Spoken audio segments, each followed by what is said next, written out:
يا أيها الناس كلوا مما في الأرض حلالا طيبا ولا تتبعوا خطوات الشيطان إنه لكم عدو مبين۔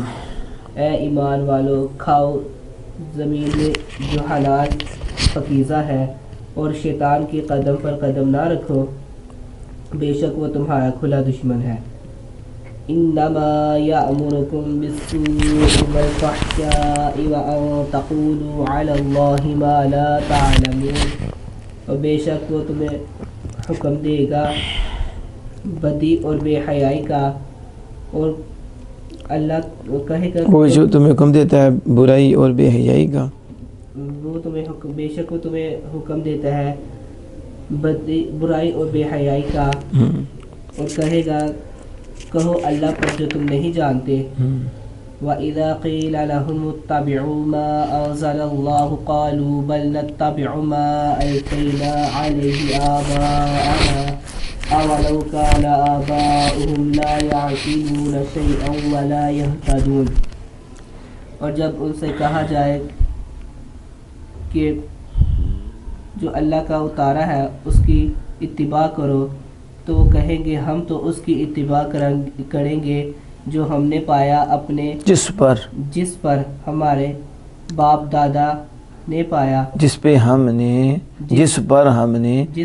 نے اپنے باپ دادا دیکھو نا، ما علیہ، یہ ما موصول کے ساتھ کس کا تعلق ہے؟ ضمیر کا نہیں، جس پر الفینا ہم نے پایا آبانا اپنے آبا اجداد کو، ہم تو اس کی اتباع کریں گے جس پر ہم نے پیو دادوں کو پایا۔ ٹھیک ہے، ہم تو اس کی اتباع کریں گے جس پر ہم نے اپنے آبا و اجداد کو پایا، اور اگرچہ ان کے آبا و اجداد نہ کچھ عقل رکھتے ہیں اور نہ وہ ہدایت، نہ کچھ عقل رکھتے ہوں نہ ہدایت۔ اعوذ باللہ من الشیطان الرجیم۔ یا ایہا الناس کلوا مما فی الارض حلالا طیبا، اے لوگو کلو کھاؤ، مما اس میں سے جو فی الارض زمین میں ہے، حلالا حلال، طیب تو جو زمین میں ہے اس سے حلال طیب کھاؤ، اس سے کھاؤ، ولا تتبعوا، اور پیروی نہ کرو، خطوات آثار کی اور قدموں کی، شیطان کے قدموں کے پیچھے نہ چلو، یعنی شیطان کے نقش قدم پہ نہ چلو، انہ لکم عدو مبین، وہ بے شک تمہارا کھلا دشمن ہے۔ شاعر کہتے ہیں فی من حرم الصوائب ونحوها ونزل فی من، یہ آیت اس کے بارے میں اتری جس نے صوائب اور ان جیسوں کو حرام کرا دیا، جس نے صوائب اور اس جیسی چیزوں کو حرام کر لیا، اس کے بارے میں یہ آیت کریمہ نازل ہوئی۔ حال کہتے ہیں حلالاً، یہ حال، یہ کیا ہے؟ حال ہے۔ شاعر کہتے ہیں طیباً صفتم مؤکدتن، یہ طیباً صفت موقدہ ہے، یعنی حلال کی صفت موقدہ ہے، یا مستلزن یا مستلزن، طیبہ سے مراد کیا ہے؟ پہلے کا صفت طیباً صفت موقدہ ہے، یا کہا کہ طیب کا کیا معنی کر دیا؟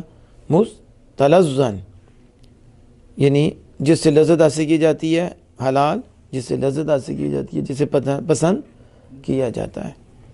ولا تتبعوا خطوات، یعنی طرق الشیطان، خطوات کی تفسیر طرق سے کی، شیطان کے طریقوں پہ نہ چلو۔ پھر آگے کہا شیطان کے، یعنی تزیین ہی، اس کی وسوسوں کے پیچھے نہ چلو، وسوسوں کے راستے پہ نہ چلو، یعنی اس کے وسوسوں پہ عمل نہ کرو۔ انہ لکم عدو مبین، بے شک وہ تمہارا کھلا دشمن ہے۔ شاعر کہتے ہیں عدو مبین بین العداوتی، یعنی کھلا دشمن ہے۔ یہاں جو کہا حرم الصوائب، صوائب پہ حاشیہ نمبر 25 ہے، الصوائب الخ جمع صائبتون، یہ کس کی جمع ہے؟ آپ کو پتہ ہی ہے کہ عابلتون کی جمع کیا آتی ہے؟ عوامل، تو صائبتن کی جمع صائبتن کی جمع کیا ہوگی؟ صوائب۔ تو صائبہ وہی ناقی، یہ کیا ہے صائبہ؟ یہ اونٹنی ہے۔ یہ کیا ہے؟ اونٹنی ہے۔ تو کہتے کانت تسیبہ فی الجاہلیت للنظر للصنم، اسے جاہلیت میں چھوڑ دیا جاتا تھا۔ کیا کیا جاتا تھا؟ چھوڑ دیا جاتا تھا بت کی نظر کے لیے، بت کی، تو بت کی نظر کے لیے اسے چھوڑ دیا جاتا تھا، یعنی بت کے لیے ہی چھوڑ دیا جاتا تھا۔ فلا یشرب لبنہا ولا یؤکل لحمہا، اور نہ اس کا دودھ پیتے، تو یا ولا یشرب لبنہا، اس کا دودھ بھی نہ پیا جاتا اور نہ اس کا گوشت کھایا جاتا، نہ اس کا، تو یہ اس کو بت کے نام پہ چھوڑ دیا جاتا تھا۔ اس کو اسے صائب کہتے ہیں، کہ جسے بت کے نام پہ چھوڑ دیا جاتا، پھر نہ اس سے دودھ پیا جاتا نہ اس کا گوشت، حالانکہ اللہ پاک نے تو حرام نہیں فرمایا تھا، انہوں نے خود حرام کیا۔ اور اس جیسے سے مراد بحائر، وسائل، حوامی، بحائر، وسائل اور حوامی، اور بحیرہ بھی تھا، اور کیا جی؟ بحیرہ، کہ جس کے کان چیر دیتے تھے، جس کے، اور اس کا دودھ نہیں پیتے تھے، اس کا کان چیر دیتے تھے اس نشانی کے لیے، وہ بحیرہ تھا۔ وہ کیا؟ تو ان جیسے جانوروں کو انہوں نے اپنے اوپر کیا کر لیا؟ حرام کر لیا۔ ابن عباس رضی اللہ عنہ فرمایا کہ آیت نازل ہوئی ان کے بارے میں، حرموا الصوائب والوسائل والبحائر، جنہوں نے صوائب، وسائل، بحائر، یعنی صائبہ اور وسیلہ اور بحیرہ، ان جانوروں کو اپنے اوپر حرام کر لیا۔ تو وہ قوم بنی ثقیف تھی، بنی عامر بن صعصعہ تھے، انہوں نے ایسا کر لیا۔ یا ایھا الناس، اے لوگو، اب یہاں اے لوگو سے مراد کون ہے؟ یعنی یہ الناس سے مراد کیا؟ الف لام آیت خارجی ہے، تو خطاب خاص کو ہے، تو کہتے ہیں کہ یا ایھا الناس ھذا خطاب اہل مکہ، خاص ہو گیا نا، یہ خطاب اہل مکہ ہوئے، یعنی الناس سے مراد اہل مکہ ہوئے، اہل مکہ۔ ولا ینافیہ کون سورۃ مدنیہ تن، سورت کا مدنی ہونا اس کے منافی نہیں ہے۔ سوال یہ ہے کہ یہ تو سورت مدنی ہے، تو پھر اہل مکہ کو خطاب کیسے؟ تو کہا سورت مدنی ہو اور خطاب اہل مکہ کو ہو تو یہ اس کے خلاف نہیں ہے، یہ کہ من فإن ذلک بحیث نزول، یہ تو نزول کے اعتبار سے ہے، یہ نزول کے اعتبار سے ہے، کس کے؟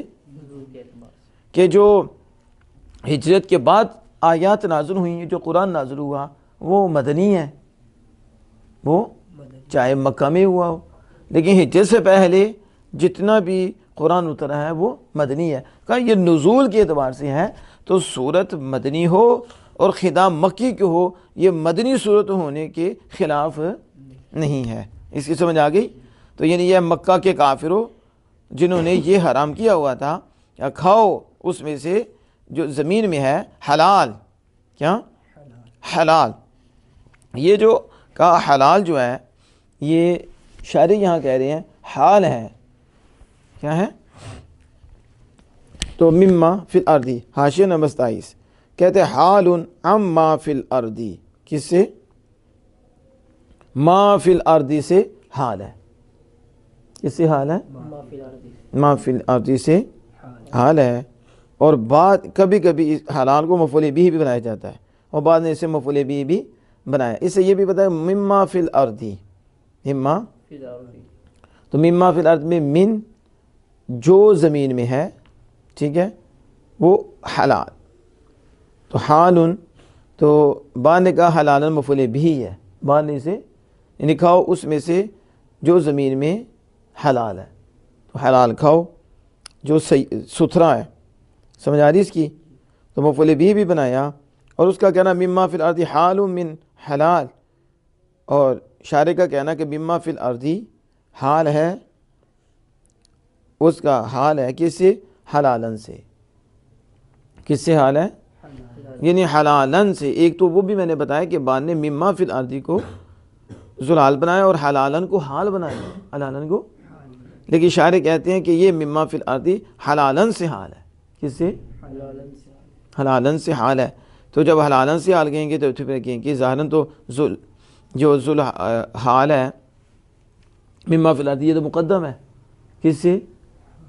حلال سے مقدم ہے. تو اس کا جواب دیتے ہیں کہ جب حال اور ذوالحال میں ذوالحال نکرہ ہو تو پھر حال کو مقدم کیا جاتا ہے. کیا ہوں؟ ذوالحال کو ذوالحال پہ حال کو مقدم کیا جاتا ہے جب ذوالحال نکرہ ہو، تاکہ موصوف و صفت میں التباس نہ ہو جائے. موصوف التباس نہ ہو جائے. تو کہتے ہیں مما فی الارض حال من حلال دام علیہ لتنکیرہ. تو پھر ذوالحال سے حال کو مقدم کیوں کیا؟ کہا اس لیے کہ ذوالحال نکرہ ہے. ذوالحال تو اس کے نکرہ ہونے کی وجہ سے کیا کر لیا؟ اس کو مقدم کر لیا. آگے کہتے ہیں طیباً صفت مؤکدۃ. یہ صفت مؤکدہ ہے. بچوں کو چھوڑا جانا. صفت